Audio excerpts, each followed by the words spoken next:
Recording studio Bihar Sharif. अरे जखन है मनवा करो हो तखने पीले हो तू गांजा। जखन है मनवा करो हो तखने पीले हो तू गांजा। ऑपरेशन होलो हाथा जा काबर ले ले चला राजा। ऑपरेशन होलो हाथा जा काबर ले ला तानी राजा। रहिया चहले में हमरा लागो ह को साजा। रहिया चहले में हमरा लागो ह को साजा। ऑपरेशन होलो हाथा जा काबर लेके चला राजा।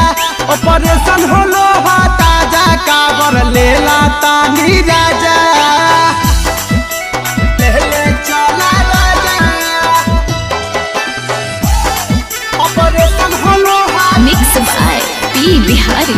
ऑपरेशन होलो हाथा जा काबर ले ले चला राजा। ले ले चला राजा। ऑपरेशन होलो हाथा। नशा में चूर ह खोपिया पी के गांजा भंगिया जी।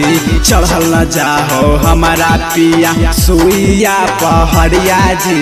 सुइया पहड़िया जी। नशा में चूर ह खोपिया पी के गांजा भंगिया जी। चढ़ल न जाहो हमारा पिया सुइया पहड़िया जी। ए जी सब हे बम आगे हकै हम ही हकियै पाछा। सब हे बम आगे हकै हम ही हकियै पाछा। ऑपरेशन होलो हाथा जा काबर लेके चला राजा।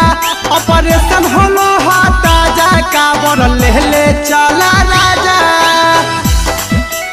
ले ले चला राजा। ऑपरेशन होलो ऑपरेशन होलो हाथा जा काबर ले ले चला राजा। ले ले चला राजा। ऑपरेशन होलो हाथा। पहले सोमारी पहुँचबै पिया बाबा के दुआरिया जी।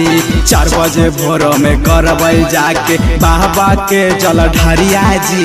बाबा के जल ढरिया जी। पहले सोमारी पहुँचबै पिया बाबा के दुआरिया जी।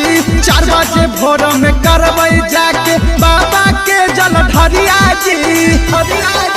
राइटर रोहितवा संगे इधर उधर ना जा। अनुज दीपकवा संगे इधर उधर ना जा। ऑपरेशन होलो हाथा जा काबर लेके चला राजा। ऑपरेशन होलो हाथा जा काबर ले ले चला राजा।